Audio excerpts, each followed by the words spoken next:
আজ আমাদের অতিথি আপনাদের সকলের প্রিয় পরিচিত মুখ, লেখক সংগঠক ব্যারিস্টার মুশতাক আহমেদ। মুশতাক ভাই, আজ আমরা আলোচনা করতে চাই একত্বতা, মানবতা এবং মানবিকতা, কোরআন হাদিসের আলোকে বা আমাদের সামাজিক রাজনৈতিক বাস্তবতায় এই বিষয়গুলো নিয়ে আমরা কথা বলতে চাই। ধন্যবাদ আপনাকে আবারও আমাকে নিয়ে আসার জন্য। একত্ববাদ তো ইসলামের মূল মন্ত্র, যেটা আমাদের কালেমার মর্মকথা হচ্ছে একত্ববাদ, লা ইলাহা ইল্লাল্লাহ, যেটা যে কোনো ইলাহ নেই, কোনো মাবুদ নেই, কোনো উপাস্য নেই একমাত্র আল্লাহ ছাড়া। এবং আমাদের জীবন যাত্রা, ইসলামিক যত কিছু আছে সব কিছু হচ্ছে এই একত্ববাদকে কেন্দ্রীভূত করে।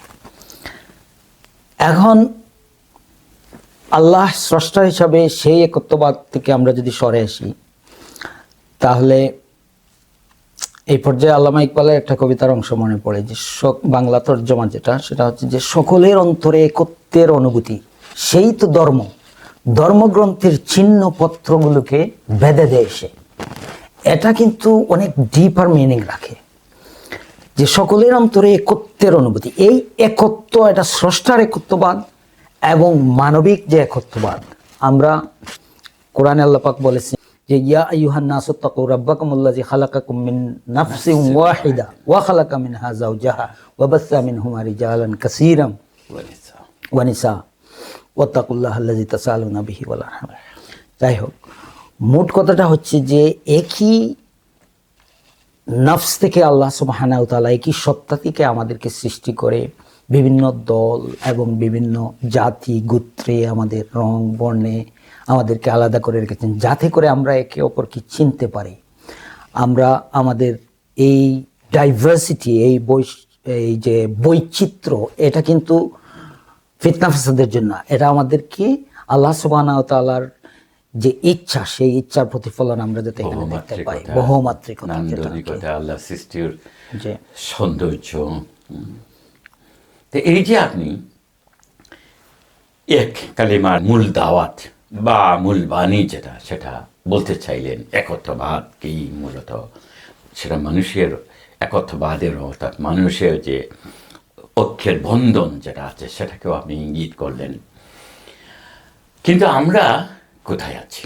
আমরা শুধু অনেকের দিকেই তো যাচ্ছি। এক আল্লাহ মহান স্রষ্টা হিসেবে মানছি না।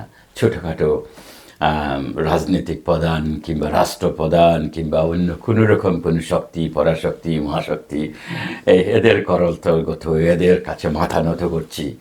অথচ আল্লাহ আমাদের স্বাধীনভাবে চিন্তা করবার কথা বলছেন, কেউ নেই একমাত্র আল্লাহ ছাড়া। যে এই জায়গা থেকে আমরা যে ছুটে আসলাম, কি কারণ হতে পারে? কারণটা হচ্ছে ইসলামের সত্যিকার যে শিক্ষা এবং স্পিরিট, সেখান থেকে আমাদের সরে আসা। ইল্লা মাশাআল্লাহ, ব্যক্তিগতভাবে আমরা অনেকে ভালোই করছি, তুলনামূলকভাবে কম বেশি, কিন্তু জাতিগতভাবে আমরা আমাদের সেই স্পিরিটে নেই। আমল কি কিতাব থি, দোয়া কি কিতাব বানা দিয়া।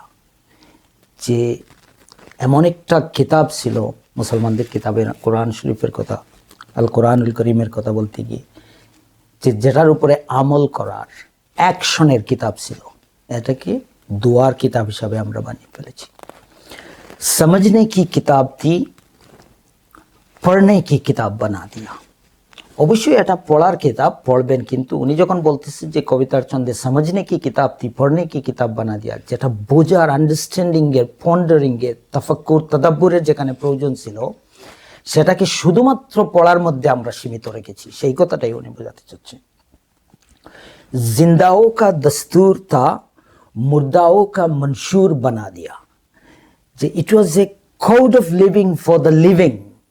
জীবিত যারা, তাদের জীবন আদর্শের একটা কোড, জীবন বিধান ছিল, কিন্তু সেটাকে তারা কি করছেন? তারা মুর্দাও কা মনশুর বানা দিয়া। They have turned it into a manifesto for the dead. যেমন কোরআন খানির ব্যাপার, অথবা মৃতদেরকে যাবে কোনোভাবে সাহায্য করার কোনো কাজে আসে কি না সেটা। তারপরে উনি বলেন, জো ইলম কি কিতাব থি উসে লা ইলমো কি হাত থামা দিয়া। যেটা জ্ঞান গর্ব, পরিপূর্ণ জ্ঞানের একটা খাজানা গবেষণার ছিল, জায়গা ছিল। গবেষণার জায়গা ছিল। সেটা কি লা ইলম, যারা সেই গবেষণার লেভেলের না, একদম মানে মূর্খের combination। ওদের হাতে, ওদের কাছে সেটা, ওদের কাছে যাওয়াটা তো কোনো দোষের কিছু না, না, সেটা কিন্তু তো সেটা বোঝা সীমাবদ্ধ যাচ্ছে। রয়ে যাচ্ছে। উনি তো স্পেশাল কথা বলছেন, হ্যাঁ, জেনারেল উনি তো কথা অনেক তো এটা না। জেনে। যে ওদের হাতে তুলে দিয়েছি, যে ওরা শুধু পড়লো বড় জোর বা ছুঁয়ে দেখলো, বা তারাই এটা লিড করতে যাচ্ছে, এটা এবং lead করছে। সেটা এখান থেকে বের করা যেটা প্রয়োজন। তারপরে উনি বলেন যে তসখিরে কায়নাত কা দর্স দেনে আই থি, যে তসখিরে কায়নাত হচ্ছে যে ইট কেম উইথ দ্য নলেজ, আমাদেরকে সেই জ্ঞান দেয় যেটা মাস্টারি অফ দ্য ইউনিভার্স, এই বিশ্ব ব্রহ্মাণ্ডের উপর আমাদের মাস্টারি থাকবে। সেই মাস্টারি ওই আল্লাহর একত্ববাদের ভিত্তিতে থাকবে, যে আল্লাহর খলিফা হিসাবে আমরা মাস্টারি করব। যে আল্লাহ সুবহানাহু ওয়া তাআলা যেটা বলেন যে তোমরা আমার রঙে রঞ্জিত হও, আমার আসল কথা হলো স্রষ্টার আদর্শে, যে স্রষ্টার তৈরি পদ্ধতিতে পরিচালনা করবার জন্য যে জিনিস, সেটা যাতা জিনিস না, এটা তো মানুষের তৈরি জিনিস না। হ্যাঁ, जी सो तस्खीर कायनात का दर्स देने आई थी, सिर्फ मद्रासों का निसाब बना दिया। শুধু মাদ্রাসার সিলেবাসের মধ্যে এটাকে সীমাবদ্ধ করে রাখা হয়েছে, কিন্তু এটা ছিল মাস্টার অফ দ্য ইউনিভার্স, দেয়ার শিক্ষা নিয়ে আসছিল। সো উনি কিন্তু বলতেছেন না মাদ্রাসা এটা পড়ানোর ব্যাপার, সেটা তো সেটা বলবেন না, বলতেছেন সেটা উনি তো বলতেছেন সির্ফ এটা সির্ফ সির্ফ মাদ্রাসা শুধু কা আমাদের এই নিসাব জিনিস বানা এটা দিয়া। ছিল না, এটা তো সকল মানুষের মুক্তির পথ নির্দেশদাতা। मुर्दा कौमों को जिंदा करने आई थी, मुर्दों को बख्शाने पर लगा दिया। যে কিতাবটা এসেছিল মৃত জাতিকে পুনরুজ্জীবিত করার জন্য, প্রাণ সঞ্চারের জন্য, এবং রাসূলুল্লাহ সাল্লাল্লাহু আলাইহি ওয়াসাল্লাম সেভাবেই আল্লাহ সুবহানাহু ওয়া তাআলার তৌফিক দান করেছেন, এবং রাসূলুল্লাহ সাল্লাল্লাহু আলাইহি ওয়াসাল্লামের হাতে সেই শিক্ষাই এবং সেই বাস্তবতাই তিনি পৃথিবীর মানচিত্রে তুলে ধরেছিলেন, যে মৃত একটা জাতিকে মরুভূমির বুকে, যাদেরকে কেউ কোনো রেফারেন্স হিসাবে ইউজ করতো না, ওই ইতিহাসের পাতায় দেখা যেত না, সেখানে তিনি কিভাবে এই জাতিকে করলেন। সারা বিশ্বের নেতৃত্ব তার হাতে চলে আসলো। সো এই কবিও বলতেছেন যে মুর্দা কৌমো কো জিন্দা করনে আই থি, মুর্দো কো বক্সানে পর লাগা দিয়া। আমি ওই যে এখন যে শুধু ওই যে রুহের উপর বক্স দেয়া যেটা, সেটার মধ্যে আমরা এটাকে সীমিত করে রাখছি। তারপরে উনি শেষ লাইনে বলতেছে যে এ মুসলমান ইয়ে তুমনে ক্যা কিয়া, এ মুসলমানো ইয়ে তুমনে ক্যা কিয়া। এই যে এত প্রজ্ঞাময় কথা, এত চমৎকার বিশ্লেষণ, এবং পুরাপুরি একটা আল্লাহ নির্দেশিত এই যে কিতাব কোরআনকে নিয়ে এই যে একটা ভাবনা যে কবির চিন্তা এসেছে, তার সম্পর্কে যদি একটু বিস্তারিত বলেন। ও জি, অবশ্যই। ওনার ব্যক্তি পরিচয়, উনি ক্যামব্রিজ ইউনিভার্সিটিতে কনস্টিটিউশনাল ল থেকে ডক্টরেট, তারপরে হার্ভার্ড ইউনিভার্সিটির ফেলো মেম্বার উনি, এবং বারেট ল লিঙ্কন সিন থেকে। সো আইনের জ্ঞানের জগতে ওনার বিচরণ। কনস্টিটিউশনাল ল, যেটা কিন্তু এই যে কোরআনকে বুঝতে গেলে কনস্টিটিউশনাল লর একটা রেলেভেন্স আছে এখানে, সেখানে ওনার পাণ্ডিত্য আছে। তারপরে আমরা হার্ভার্ড ইউনিভার্সিটি সেটা পাইলাম, এবং এর বাইরে উনি একজন রাজনীতিবিদ, ভারতের মতো দেশে এবং ভারতের মতো রাষ্ট্রপ্রধান। দেশের প্রেসিডেন্ট। ওনার প্রেসিডেন্সির সময়কালটা 1992 থেকে 1997 সাল, এবং উনি আর কেউ নেন, উনি হচ্ছেন ডক্টর শঙ্কর দয়াল শর্মা। উনি এমনকি আমাদের মুসলমানদের মধ্যে থেকেও নন, কিন্তু উনি বুঝতে পেরেছেন। এবং এভাবে আমরা ইতিহাসে এমনকি রাসূল করিম সাল্লাল্লাহু আলাইহি সাল্লামের সময় যদি যাই, তাহলে ঈমান না আনলেও ওই সময়কার গোত্রপতি যারা, এবং যারা সমাজ রাখতেন, যাদের দৃষ্টিভঙ্গি উন্নত ছিল বা বোঝার মতো ক্ষমতা রাখতেন, তারা কিন্তু কোরআনকে সত্যিকার অর্থে বুঝে ফেলেছিলেন। এবং এর উদাহরণও আছে, কিভাবে ওয়ালিদ ইবনে মুগীরা, ওনার রিয়াকশন কি ছিল। এই ওলীদ ইবনে মুগীরার এই যে প্রতিক্রিয়া, আল্লাহ রাসূল সাল্লাল্লাহু আলাইহি সাল্লামের কাছ থেকে তেলাওয়াত শুনে গিয়ে তার প্রতিবেশী বা তার যারা সমর্থক গোষ্ঠী, তারা যখন জানতে চাইল, তখন তিনি বলেছিলেন, এই ঘটনা কি এখন মনে পড়ে? ওয়ালিদ ইবনে মুগীরা, মুগীরার সন্তান ওয়ালিদের আরেকটা পরিচয় হচ্ছে যে খালিদ বিন ওয়ালিদ, আমরা জানি আল্লাহ রসুলের সাহাবী, সেই প্রসিদ্ধ সাহাবীর আব্বা। তো ওয়ালিদ, ওনার একটু ব্যাকগ্রাউন্ড আমি দিতে চাই। উনি কে ছিলেন? অবশ্যই উনি আমাদের মুসলমানদের মধ্যে থেকে ছিলেন না, ঈমান ওনার নসিব হয় নাই, কিন্তু উনি যে সমস্ত প্রচণ্ডভাবে প্রভাবশালী গোত্রপতিরা ছিলেন, এর মধ্যে উনি অন্যতম। উনি খুব বাগ্মী ছিলেন এবং প্রভাবশালী তো ছিলেন। ওনার দানশীলতার ব্যাপারে ওনার বিরাট হিস্ট্রি আছে।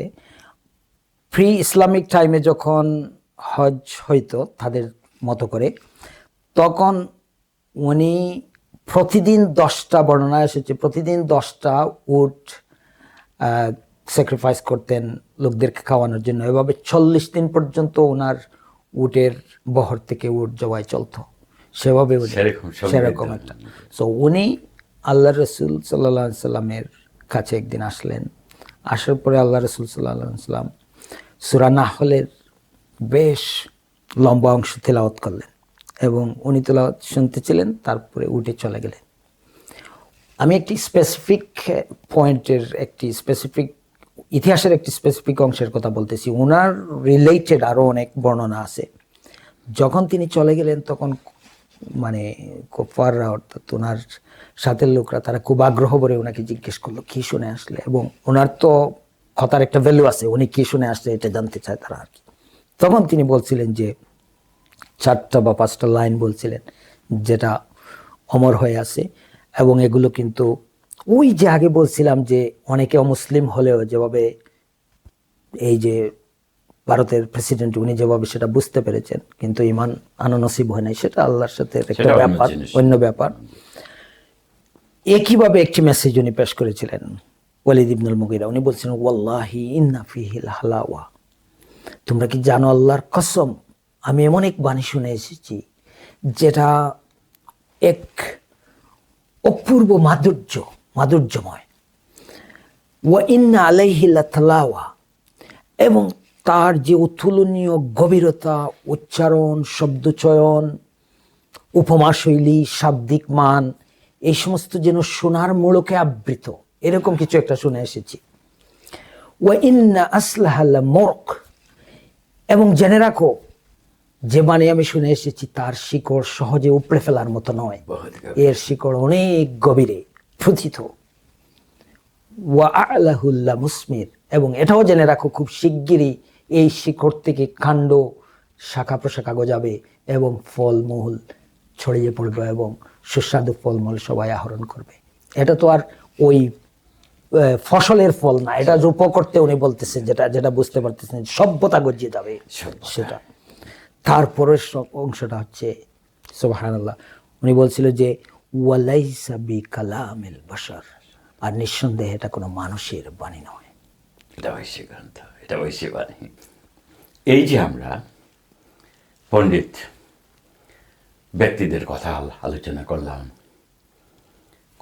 কবিতা থেকে আলোচনা করলাম, স্বয়ং যদি রসুল সাল্লাল্লাহু আলাইহি সাল্লামের কথায় চলে যাই, যে আল্লাহ রসুল যখন নবুয়ত প্রাপ্ত হলেন কিংবা তারও আগে, তিনি মানুষকে সত্য সুন্দরের পথে আহ্বান জানাতেন, এক স্রষ্টার কথা বলতেন। সেই দৃশ্যপটে কিছু কথা যদি বলেন। জি অবশ্যই।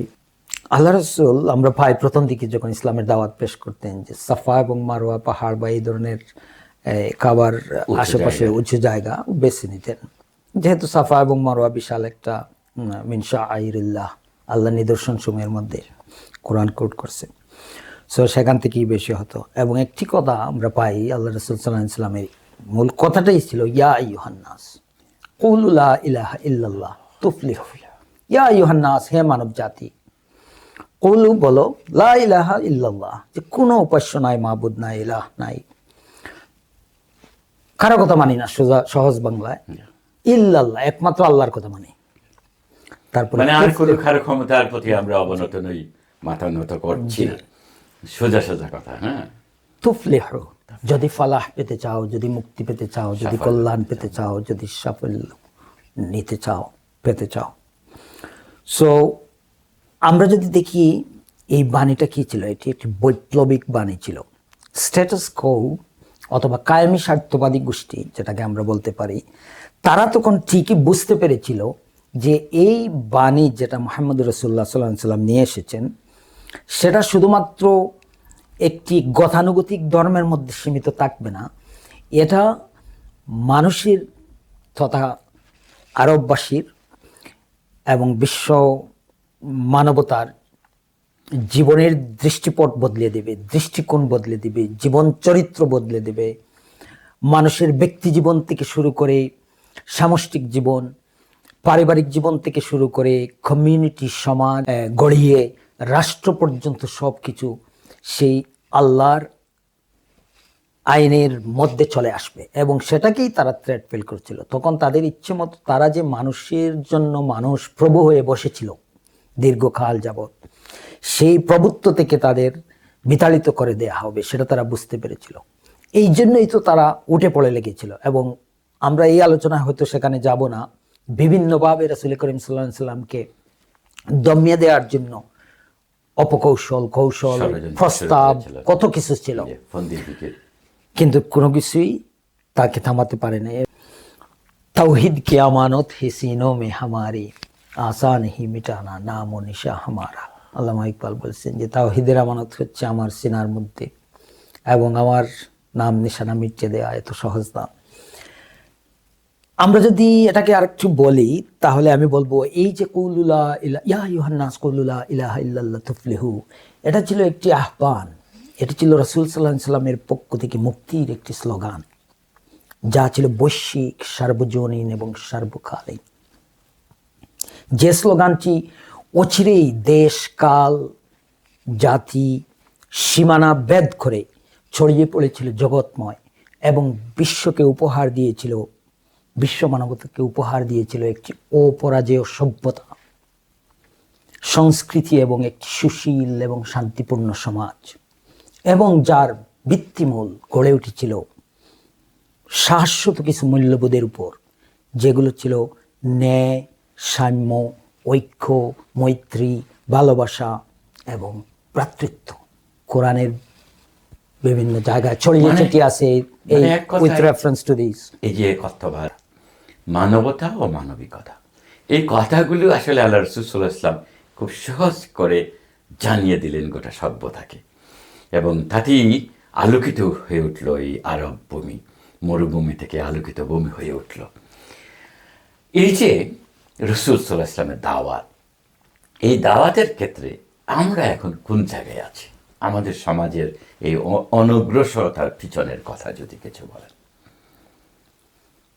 আমার ব্যক্তিগত ধারণা, আমরা আমাদের ব্যক্তি গঠনের ক্ষেত্রে আমরা নিজেরা নিজেদেরকে গঠন করতে পারতেছি না।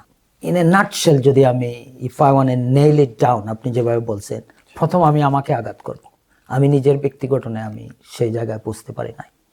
সো আমরা যদি প্রত্যেকে এরকম নিজেকে যদি আত্মসমালোচনার দৃষ্টিতে কোরআনের যে হাদিসের যেগুলো আমরা, আমাদের জ্ঞানের আজকাল অভাব নেই। জ্ঞান এমন একটা টাইমে আমরা বসবাস করতেছি, it's an age of information, abundance of information. আপনি যা কিছু, যে একটা হাদিস শুনতে গেলে, পড়তে গেলে, মাত্র আমাদের জীবদ্দশায় আমরা যখন ছোট ছিলাম বই খুঁজে পেতাম না, এবং ওই বই হয়তো ঢাকা থেকে কিনতে হতো অথবা দেশের বাইরে থেকে আনতে হতো। কিন্তু এখন আমাদের হাতের মুঠোয়, দেখবো আমি জগৎটাকে আপন হাতের মুঠোয় পড়ে। নজরুল ইসলাম তার বাসিরা দৃষ্টিভঙ্গি, যেটা আল্লাহ খুলে দিয়েছিলেন, উনি ওই সময় দেখতে পেয়েছিলেন যখন কোনো মোবাইল ছিল না, কিছু ছিল না, মোবাইলের কনসেপ্টও জানতেন না উনি, কিন্তু উনি সেই দাবি করেছিলেন, দেখবো আমি জগৎটাকে আপন হাতের মুঠোয় পড়ে। আজকে জগৎটাকে আমরা আপন হাতের মুঠোয় পড়ে দেখতেছি। জগতের জ্ঞান ভান্ডার একটি টিপের মধ্যে আমরা আমাদের হাতে পেয়েছি। সো আমরা আমাদেরকে এটা বলতে পারবো না জ্ঞানের অভাব আছে। আমরা বলতে হবে আমাদের চর্চা, নিজেদেরকে সুশৃঙ্খল করার। আল্লাহ রাসূল বলছেন যে মানার ব্যাপার, আমলের ব্যাপার একদম। এবং এই জন্যই আল্লাহ সুবহানাহু ওয়া তাআলা কোরআনে আমরা দেখতে পাই যে যতবার ইমানের কথা বলছেন, সাথে সাথে আমলে সালের কথা বলছেন, আমলে সালের কথা মুনাজাতও শিখিয়ে দিয়েছেন। জি জি জি। এবং আমরা যদি সামগ্রিকভাবে জাতিগত দৃষ্টিকোণ থেকে মুসলিম উম্মার অবস্থা দেখি, তাহলে আল্লামা ইকবালের একটি কথা স্মরণ পড়ে যে सबक पढ़ फिर सदाकत का, अदालत का और शुजाअत का, तुझसे फिर काम लिया जाएगा दुनिया की इमामत का। যে সবক পড় ফির সদাকত কা, সত্যবাদিতার সবক পড়ো, আবার শিক্ষা, আবার ফির, আবার মানে ওইটা তোমার লস্ট হয়ে গেছে, ওইটা থেকে আবার ফিরে যাও। এবং আদালত কা, ন্যায়নিষ্ঠতা এবং ইনসাফের সবক পড়ো, এবং শুজাআত কা, ব্রেভারির সবক। এই তিনটা এলিমেন্ট যদি তোমার মধ্যে হয়ে যায়, আল্লামা ইকবাল বলতেছেন যে এটা কোরআনের রেফারেন্স থেকে, মানে কোরআনের সহজ শিক্ষা কথা, থেকে, যে যে- ফির তুঝসে কাম লিয়া জায়েগা দুনিয়া কি ইমামত কা, পৃথিবীর নেতৃত্বের যে দায়িত্ব, যে কাজ তোমার হাত থেকে ছিনিয়ে নেওয়া হয়েছে, ওটা কিন্তু শুধু মানুষ ছিনিয়ে নেয় না, আল্লাহই ইচ্ছে করে সরাইয়া ফেলছে। বা আমরা যোগ্যতা হারিয়ে ফেলেছি, আসল So, কথা হলো এই যোগ্যতা হারিয়ে ফেলেছি। that's the law of সততাও nature. নাই, সাহসিকতাও নাই, মানবিকতাও নাই। আর তাইলে নেতৃত্ব আপনি কি করে দেবেন? আল্লাহর শিক্ষা তো এটা। জি, জি। আল্লাহর সুন্নাত বলতে পারেন এটা আপনি, আল্লাহর সুন্নাত। এটা ল অফ নেচার। Nature। এবং এটা আমরা তো আর যেহেতু বিশ্বাসী, আমরা ল অফ নেচার শব্দ ইউজ না করে আল্লাহর সুন্নাত বলবো আর কি। সো সেটাই, সো আল্লাহর সুন্নতে আবার ফিরত যেতে হলে সেই গুণাবলীগুলো আমাদেরকে অর্জন করতে হবে। এবং আখলাকের ক্ষেত্রে আমাদের অবস্থান, আল্লাহ আমাদেরকে মাফ করুক, ইল্লা মাশাআল্লাহ, জাতিগতভাবে আমরা কিন্তু খুব ভালো অবস্থানে নেই। আল্লাহ রাসূল সাল্লাল্লাহু আলাইহি ওয়াসাল্লাম বলছেন যে বুইসতুলি উতাম্মিম আলি মাকারিমাল আখলাক, যে আমি আখলাকের ক্ষেত্রে চারিত্রিক উৎকর্ষ সাধনের জন্য আমি প্রেরিত হয়েছি। কিন্তু সেই জায়গায় আমরা কোথায় আছি? মানে আসল কথা হলো আল্লাহ রাসূল সাল্লাল্লাহু আলাইহি ওয়াসাল্লাম নিজে জানান দিয়েছেন যে তিনি একজন উৎকৃষ্ট আদর্শ, সর্বোচ্চম আদর্শ। তাকে আমরা যথার্থভাবে ফলো করতে পারলে আসলে সমস্যার সমাধান হয়ে যায়, কিন্তু আমরা সেক্ষেত্রে ব্যর্থ। এই ব্যর্থতার গ্লানি থেকে, এই অজ্ঞতা এবং এই আমলের ক্ষেত্রে এই যে আমাদের অনগ্রসরতা, এ থেকে বাঁচার জন্য কি করতে হবে, কি করা উচিত? এটা থেকে বের হওয়ার একটি পথ, সেটি হচ্ছে আল্লাহর কাছে ফিরে যাওয়া, কোরআনের কাছে ফিরে যাওয়া, রাসূলের আদর্শের কাছে ফিরে যাওয়া। আমরা মনে করি আমরা রাসূলের আদর্শের কাছে আসি অনেকেই, কিন্তু সত্যিকার অর্থে আমরা আসি কিনা সেটা একটা প্রশ্ন, সেটাতে আমরা আত্মনিবেশ করতে হবে। আমরা সবাই জানি যে প্রতি জুম্মাবারে, জুম্মার খুতবার সময় ইমামরা বলেন, খতিবরা বলেন যে ইয়া আইয়ুহাল্লাযিনা আমানুত্তাকুল্লাহা ওয়া কুলু কাওলান সাদীদা, যে তোমরা তাকওয়া অবলম্বন করো, আল্লাহকে ভয় করো, আল্লাহ সম্পর্কে সচেতনতা অবলম্বন করো, এবং ওয়া কুলু কাওলান সাদীদা, এবং সত্যবাদিতা অবলম্বন করো। এই যে কাওলান সাদীদটা কি? তাসদীদুস সাহম নামে আরবিতে একটা টার্ম আছে, সেটা হচ্ছে যখন শিকারে অথবা তীর নিক্ষেপ করা হয়, তখন এই যে বুলস আই, যেটা তীরের টার্গেট যেটা থাকে, সেটা তো ছোট জায়গা থাকে, এবং ওই জায়গাটাতে একদম মাঝামাঝি টার্গেট রিচ করার জন্য বা রিচ করানোর জন্য যে প্রচেষ্টা আপনার, সেটাই হচ্ছে, অথবা যদি আমি তীরটা ওইখানেই মেরে দিতে পারি, তাহলে এটা হচ্ছে যে তাসদিদুস সাহম, সেই প্রচেষ্টা। এখন এই যে সাদিদ থেকে তাসদিদ, আরবিক ভাষার সেটা কানেকশন। সো প্রায়োগিক অর্থ থেকে আমরা বুঝতে পারি এর অর্থ হচ্ছে যে আপনার নিশানা, আপনার লক্ষ্যবস্তু একদম লক্ষ্যস্থলে গিয়ে যে পারপাসটা সার্ভ করার কথা, সেই পারপাসটা যাতে সার্ভ করতে পারে সেইভাবে পরিমিত করে আপনি মেপে ঝুঁকে সেটাকে আপনি ছাড়বেন। একেবারে সুনির্দিষ্ট থাকে। ওয়াকুলু কাউলান সাদিদার অর্থ হচ্ছে যে আমরা এমন ভাবে কথা বলবো, যে কথার মধ্যে কঠিন কাজ, কিন্তু এটা সহজ না, এমন ভাবে কথা বলবো যে কথা বেশিও হবে না, কম হবে না, ডানেও যাবে না, বামেও যাবে না, বিকৃতি থেকে মুক্ত থাকবে, অতিরঞ্জতা থেকে মুক্ত থাকবে, কাউকে আঘাত করা থেকে মুক্ত থাকবে, একমাত্র ফুল অফ ইখলাস এবং সিনসিয়ারিটি পূর্ণ থাকবে। আপনার উদ্দেশ্য সাধনের জন্য আপনার উদ্দেশ্যের মধ্যে ইখলাস থাকবে, আপনার বিধেয় যেটা যেটা আপনি সাধন করতে চান সেটার মধ্যে ইখলাস থাকবে, মাঝখানে কোনো কিছু থাকবে না।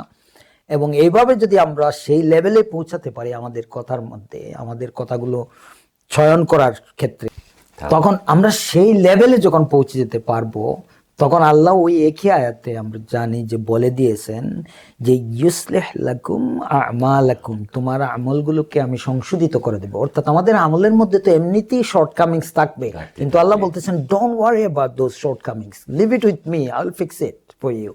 এটা হচ্ছে, তারপরে হচ্ছে ওয়াগফির লাকুম যুনুবাকুম, এবং আমাদের তো গুনাহ থাকবে, মানুষ হিসাবে তো আমরা জানি যে কুল্লু বনি আদম খাত্তাউন খায়রুল খাত্তাউনা খায়রুত তাওয়াবুন, যে বনি আদম তো ভুলে পরিপূর্ণ থাকবে, এবং কিন্তু তার মধ্যে সে যখন অনুশোচনা এবং নাদামত যেটা আছে, সেই রিপেন্টেন্স নিয়ে যখন সে অগ্রসর হবে, সেই আদমদের মধ্যে শ্রেষ্ঠ। সো আল্লাহ বলতেছেন দেখো তোমার কর্মে শর্টকামিংস থাকবে, তোমার শর্টকামিংস থাকার কারণে তোমার গুনাহ থাকবে, এই দুটা হচ্ছে তোমার মৌলিক দুইটা দুর্বলতা।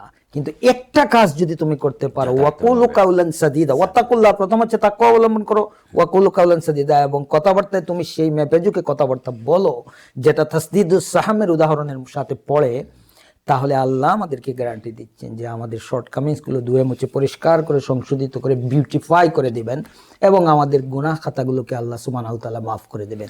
এরপরে আল্লাহ সুবহানাহু ওয়া তাআলা এই আয়াতে বলতেছেন যে ওয়ামান ইউতিল্লাহ ওয়া রাসূলাহু ফাকাদ ফাযা ফাওজান আযীমা, আর যে আল্লাহ এবং রাসূলের আনুগত্য করলো, অর্থাৎ সেইভাবে আনুগত্য করলো, মানে সুনির্দিষ্ট এবং ফাকাদ যথার্থভাবে। যে ফাকাদ ফাযা ফাওজান আযীমা, সে সর্বশ্রেষ্ঠ সাফল্য অর্জন করলো।